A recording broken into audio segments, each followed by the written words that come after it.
নমস্কার বন্ধুরা, welcome back to my channel. আজ আমি মামনি কিচেন থেকে আরেকটি নতুন রেসিপি নিয়ে হাজির হলাম। সবার প্রিয় পিঠা দুধপুলি করব আমি আজকে। দেখুন, আমার সাথে আসুন কি কি উপকরণ লাগছে, কিভাবে আমি রেসিপিটা করছি। এখানে দেখুন আমি কি কি উপকরণ লাগছে এগুলো নিয়ে নিলাম। এখানে আমি 500 গ্রাম চালের গুঁড়া মিলের গুঁড়া করে নিয়েছি, আর এখানে উষ্ণ গরম জল নিয়ে নিলাম, আর এখানে আমি 500 দুধ নিয়ে নিয়েছি, আর একটা নারকেল কুড়িয়ে আসিয়ে নিয়েছি, আর লাগবে আমার বাতাসা। এখন আমি স্বাদ মতো নুন দিয়ে, গরম জল দিয়ে স্বাদ মতো নুন দিয়ে একটা ডু তৈরি করব।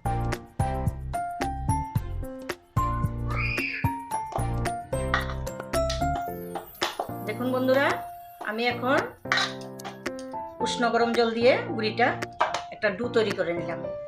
এখন আমি ছোট ছোট করে নারকেল দিয়ে পুলি পিঠা করে নেব।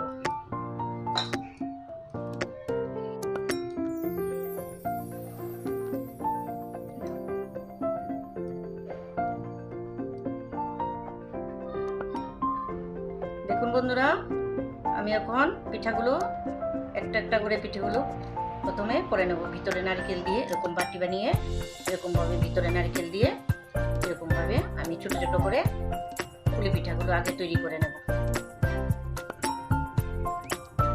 এতগুলো পিঠা করে নিয়েছি, আর যেগুলো বাকি আছে সেগুলিও এভাবে একে একে করে নেব।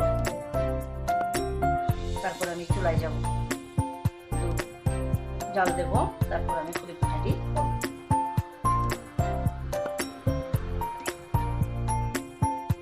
দেখুন বন্ধুরা, আমার পিঠাগুলো তৈরি হয়ে গেছে। এখন আমি চুলায় যাব। এখানে আমি 1 লিটার দুধ নিয়েছি। দুধটাকে আগে ভালো করে জাল করে নেব।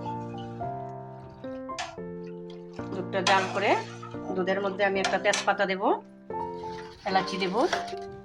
দুধে আমি একটা তেজপাতা দিয়ে দিলাম।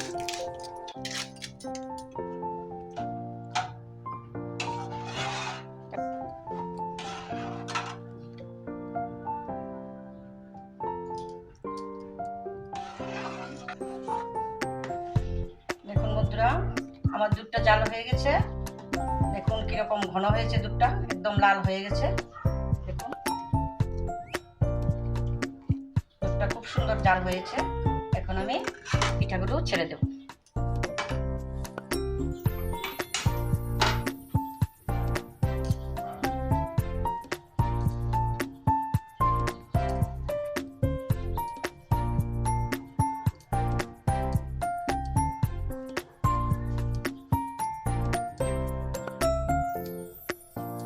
এখন আমার পিঠাগুলো সিদ্ধ হতে 5 মিনিট ওয়েট করতে হবে।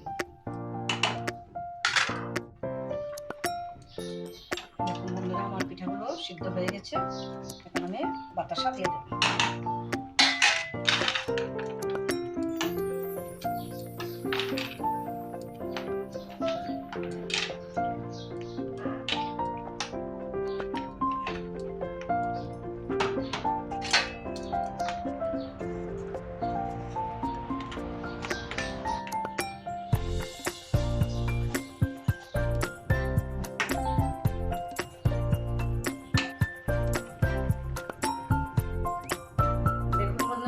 আমার দুধ পুলিগুলো রেডি হয়ে গেছে।